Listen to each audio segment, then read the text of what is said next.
အပြိုကြီးဘုန်းကြီးလည်းပြိုကြီးလားဟုတ်ပါတယ်ဟောလေအပြိုကြီးအပြားလေးကိုပို့ချင်လို့ဟဲ့လမ်းမကြီးမှာအိမ်နဲ့ဝေးတယ်ပဲဘယ်ပြမပြော喂，你就干嘛？我得照顾了，就塞盘你了。对瓜，俺这妈照国家地气，拿包子来嘛。好，招远了。好，我这边好，这一边那边照顾。有人老，俺也别买。好，妈呀！哎妈呀！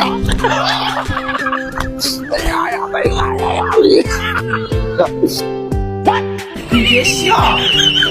မဟုတ်လေဟိုသိန်း900မဟုတ်ဘူးလား哎，看那个变。没到招远的。激动了呗呀啦！啊完了咋来着哎呦我的妈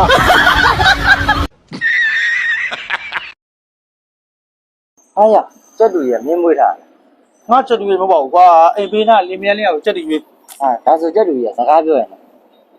အဖေဖြစ်သူကတားဖြစ်သူကိုပြောနေတဲ့စကားတော့ပြောတယ်ကွာမင်းသိချင်သူ့နာမည်ခေါ်လိုက်那么不如考了哈。ဟောချက်တွေရွေးဆိုမှတော့ရွှေခဲပေါ့ဟောကြည့်ရနော်随便耶。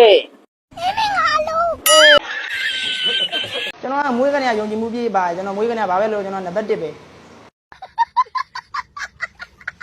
ကျွန်တော်အဲ့လိုမျိုးယုံကြည်မှုအပြည့်ကြိုးစားတယ်ကျွန်တော်တရုပ်ဆောင်မှာလည်းကျွန်တော်ကအမြဲတမ်းကြိုးစားကျွန်တော်ကိုထိတ်ဆုံးမှာပဲကျွန်တော်ရှိတယ် Oh my god အများကြီးကျွန်တော်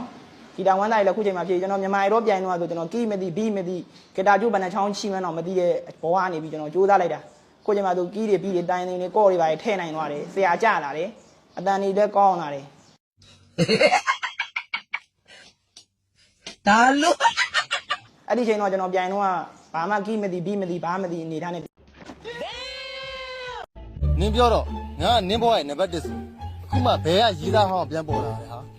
အော်နင်ကရိုးရိုးတစ်လေဟိုကစပိတ်တစ်ဟမ်အမျိုးတွေကိုပတ်စံနဲ့ပြစ်ပေါက်ပြီးတော့လက်ညှိုးထိုးပြီးတခွန်းနဲ့ပြောစီချင်တာကျွန်တော်က